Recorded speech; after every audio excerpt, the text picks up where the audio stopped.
Joining us now is Megan Varcie. She is a meteorologist with the National Weather Service, and I believe we have her online. Good morning, Megan. Good morning. How are you? Very good. Thank you very much for joining us here this morning on The Splash. Absolutely. Megan, oh, there you go. Now we can see you. How's it going this morning?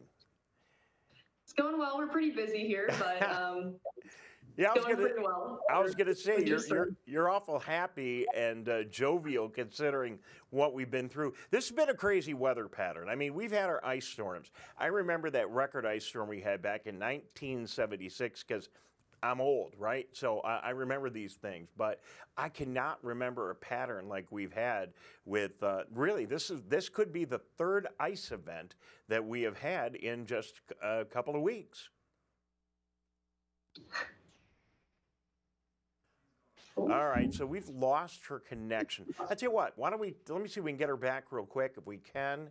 Okay, good. So Megan, sorry this sometimes happens when we are Zooming here, but we have a lot going on here, so it could be our fault. No problem. But three of these events, if tomorrow pans out the way we think it's going to pan out, three of these events in a row, quite remarkable. Yeah, absolutely. It's certainly been an active week or so, especially given kind of a fairly quiet winter so far. Well, it really has. And tell us what you know about this storm, because we're all concerned. It's it's Friday. We got to travel around. Now we see a new forecast that says maybe 3, 4, 5 inches or more here in the West Bloomfield area, and maybe ice. So tell us what's going on and what you think could happen tomorrow. Yeah, absolutely. So I think you already mentioned we do have a winter storm watch in effect. So this event, unlike the past few events, we are looking at more of a heavy snow scenario versus the icing that we saw the past week or so. So we are looking at 4 to 8 inches of heavy snow with this system. There's still some uncertainty with the exact track of the system, so we could see some adjustments either up or down, kind of depending on the temperature profile of the atmosphere.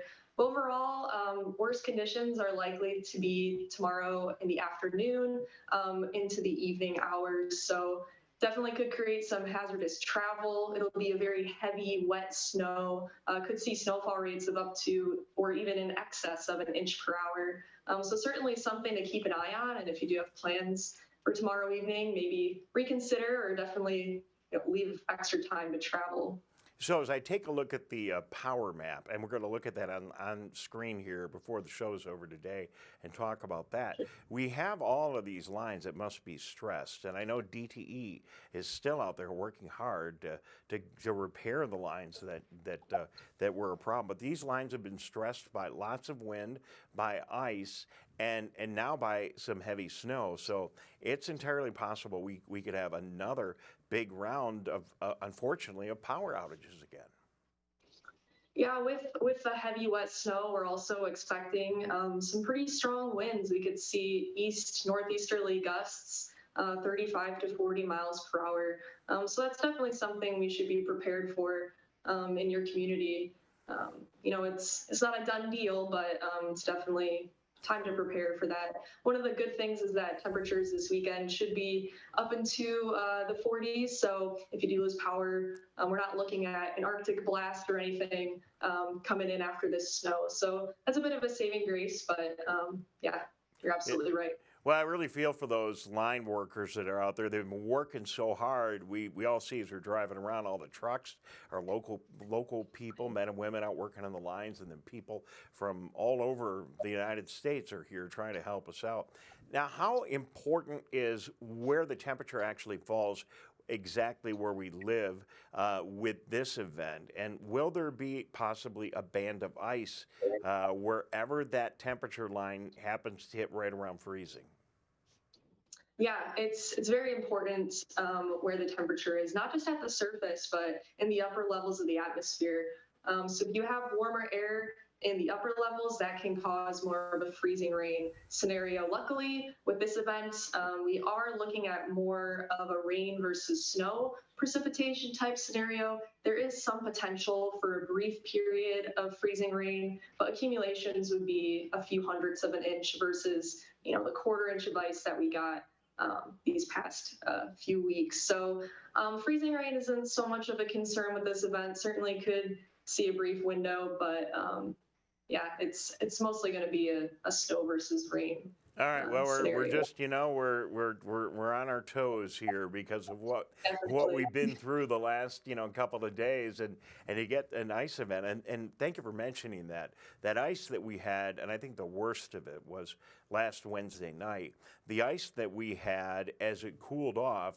On that freezing rain day, you're saying it was about a quarter of an inch. Is that about what we got in most of our area? Yeah, so in Oakland County, it was a quarter of an inch, a little bit higher. Further south, Ann Arbor, Wayne County area, they got closer to half an inch. So that's definitely where we start to see those impacts when we start, considering a ice storm warning. Again, this event is not looking like it'll be predominantly ice. So that's the good news in this All scenario. right. Well, we'll keep our fingers crossed, but we definitely want to keep a close eye on it. And yes, I was in Washtenaw County yesterday, and they did get hit a lot harder than we did. So this could have been a lot worse for people right here in West Bloomfield. But anytime anything happens in our area, obviously we all travel across the area, and it impacts all of us. So do you expect the way this is going that we will end up at some point? You'll be issuing a winter storm warning as we get closer into this event? Yeah, it's certainly possible. We are continuing to look at the data.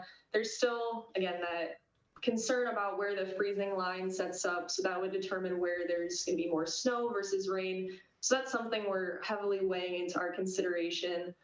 So we have, some time before we have to make those decisions. But yeah, for now we're under the winter storm watch and expect updates in, the coming 12 to 24 hours. All right, Megan. Well, thank you very much. Megan Varcie checking in from the National Weather Service office in White Lake. We're so lucky that we have you guys just north of our lakes area here, right in our own backyard. And the radar that services all of southeastern Michigan is literally just, a couple of miles north of West Bloomfield. So having all of you guys there working so hard right in our backyard is greatly appreciated. And we love the information we get. And you guys are always so kind to check in on the show. Thanks again for coming with us this morning. Good luck out there, all right? Yeah, you guys too. Stay safe. Appreciate it.